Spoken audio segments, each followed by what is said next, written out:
Well, my team of MPPs and I were just down the road in Chatham for a couple of days of preparation before going back to Queen's Park next week, and knew that the flood had happened and gave the mayor a call, and we had a chat, and I said, if you have time, I think it's important to come and see what the city's struggling with and what the residents here are struggling with in terms of the impacts of the flooding. And it's quite shocking to see people's lives so disrupted and their entire families in such a bad state, in such a crisis mode with the results of the flood. I mean, it's a very bad situation, and it's I think seeing it in person really does.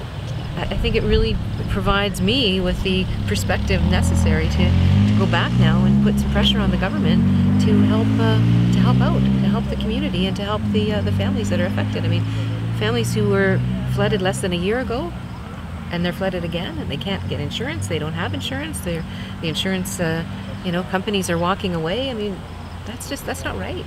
I mean, it's insurance is supposed to be there for people when they have something unexpected occur, right? That's what insurance is for.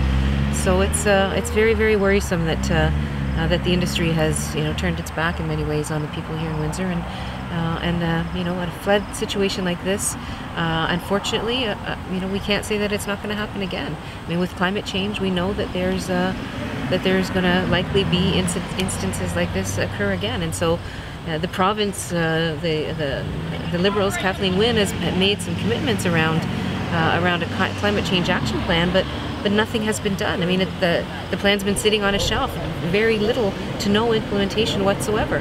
So what good is it to make these plans and to tell people that you're going to be working on these issues, and simply let them gather dust on a shelf? If those plans had been in place, who knows whether there'd been a quicker response, any response by the province. I mean, it's pretty worrisome that Windsor's been kind of left out, on their own to try to handle this situation. I mean, the mayor was saying over 5,600 homes have been affected at the last count. That's a heck of a lot of people whose lives got turned upside down.